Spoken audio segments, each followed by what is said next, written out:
Hi, and welcome. You're listening to the X22 Report. My name is Dave, and this is episode 1055A, and today's date is August 22nd, 2016, and the title of the episode is, The Central Bank Admits They Will Need Another $4 trillion in QE when the economy collapses. Let's get into the economic collapse financial news. Now, today we see the market is a little down. Gold has dropped a little bit. Great time to purchase more gold. Every time you see gold drop, it is on sale. It means you can pick up more with your paper money. And this is exactly what everyone should be doing at this point. If you can't get gold, get silver. If you can't get silver, get junk silver. If you can't get junk silver, get copper. But have something in hand. If we go out to Greece, we know that the Greek government, it is calling for a full disclosure of all household wealth. And the Greek, they have to disclose everything. They have to disclose their cash, jewelry, real estate, paintings, gold, silver, anything that they have. Because the government is taking the people's wealth and they're trying to pay off or reduce the debt owed to Brussels and the IMF and Germany. And we can see right now that this is going to send the Greek economy into a fourth world order. And it's going to destroy the country. And we'll see how far the people will take this. Because eventually what will happen is that the Greek population, their backs will be pushed against the wall. They will not be able to take much more of this. And we might see a Greek revolution happen in Greece. And this is something that we need to watch in that area. Now, we talk about real estate, not just here in the United States, but in the rest of the world. And we talked about Vancouver, how housing prices are coming down. The MLS, we see sales are dropping, traffic drying up. In the United States, we're seeing the same thing. Out in the UK, the biggest estate agent says that economic weakness will hit the property market. They're saying that the housing prices, they will fall next year as the economy weakens. Now, of course, they're blaming this on the Brexit, but this has nothing to do with the Brexit. This was going to happen no matter what. This was already in the works where housing prices are dropping. This is why we see it dropping in the United States, out in Canada, in the UK, throughout Europe, and it's going to spread.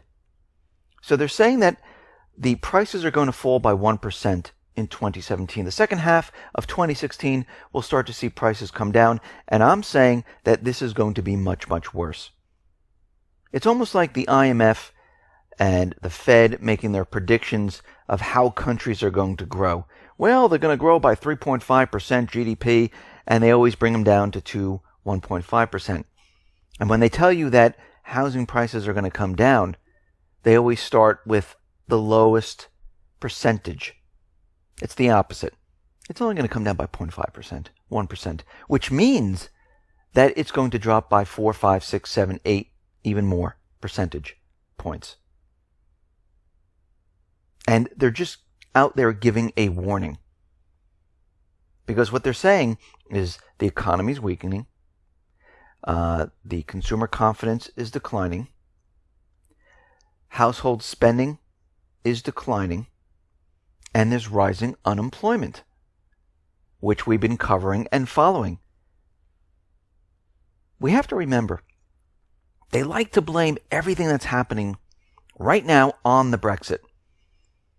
But remember, they haven't left the EU yet. Nothing's really changed, except they had a referendum, which was an advisory referendum, but they actually didn't leave. But remember back when the central banks and the UK, the government was fear-mongering? They were predicting an economic meltdown if Britain would leave. As soon as that came in and they vote to leave, the whole thing would just collapse. We would see job losses, the markets crashing. What happened to all that fear-mongering? Well, again, it was the opposite. Remember, whenever the U.S. government, whenever any government or central bank tells you what's going to happen, it's always the opposite. Actually, it's the best thing that they leave the EU. Actually, the economy will most likely improve.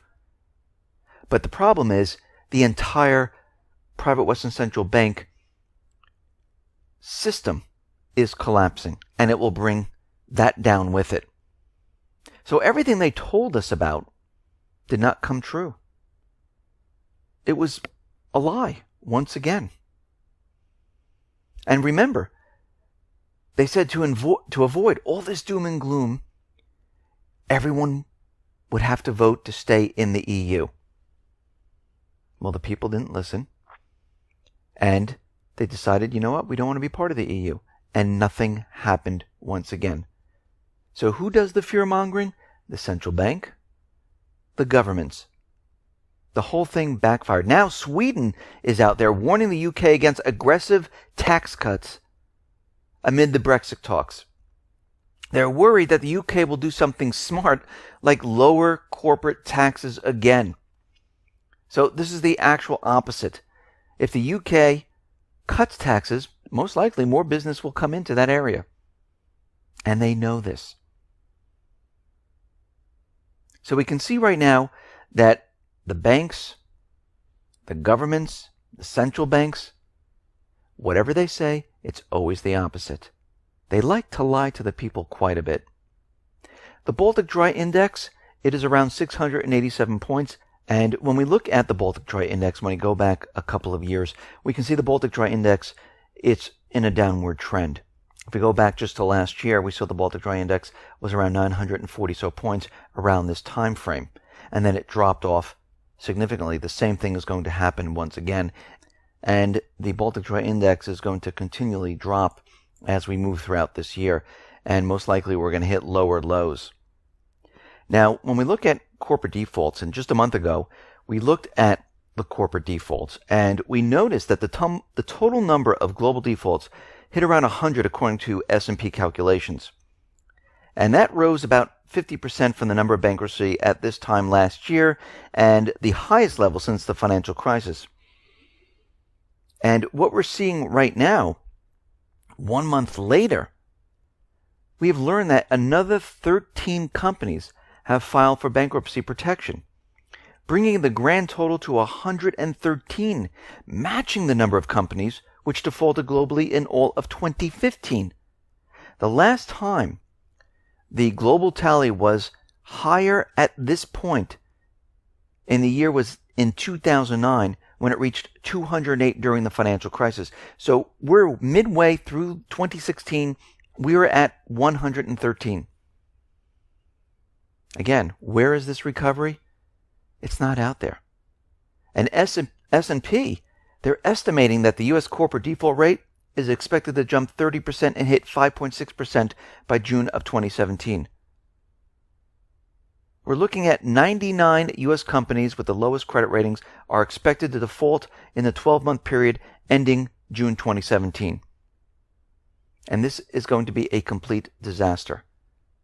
And every time we've seen this, guess what happens?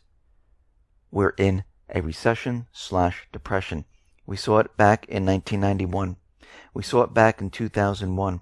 We saw it back in 2008. And here we are once again. We're on the same track.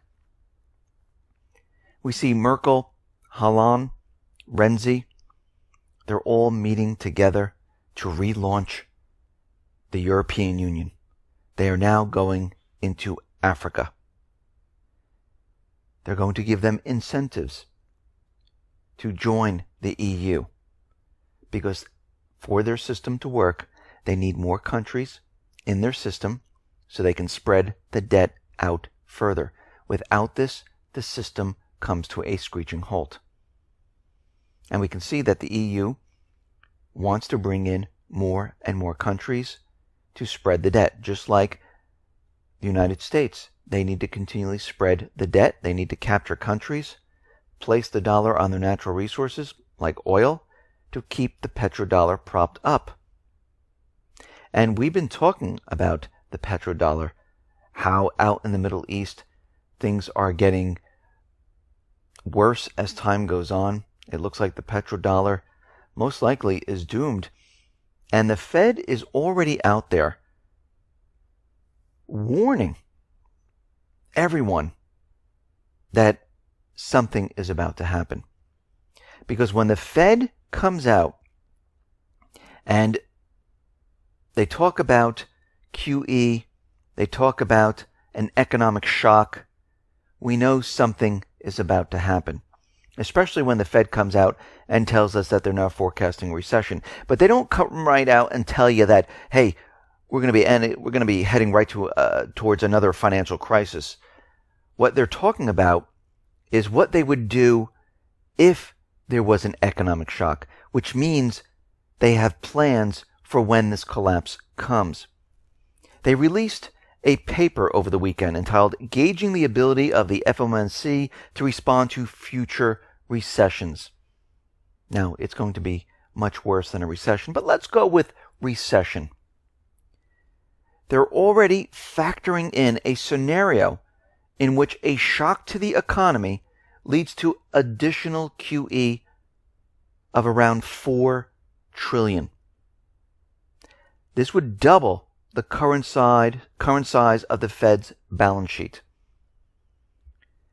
This right here tells us that the Fed already knows what is coming. They have already planned for the next round of quantitative easing. They already know they're going to have to print like crazy. Now, of course, is this going to work? Most likely not. And we're going to see people start to realize that, okay, what just happened here? They're going to create another $4 trillion to save this economy because we just had another shock to the system. They said the system was recovered, that everything was fine. But we can see right now that is not the case. So everything that we've been looking at, everything that we've been researching, all the indicators that we've been following, it's showing us that this economy is in big trouble. There's no reason for the Fed to look at this and analyze and come up with a plan for another economic shock. Because aren't they in control of the economy? Don't they know how the economy is doing? Of course they do. And they know that this economy will be collapsing. They know they're going to have to create more money. They know they will have to do this just to keep the economy operating. Is it going to make it recover? No. Just to make it hold on long enough to start the next event. This is all they're going to do. Then they'll point their fingers. Because when the system comes crumbling down, you can expect certain events to occur. Most likely a cyber attack on the financial system. Because it makes perfect sense. Another country or group brought down the financial system. The Fed comes out and says, listen, look what just happened here.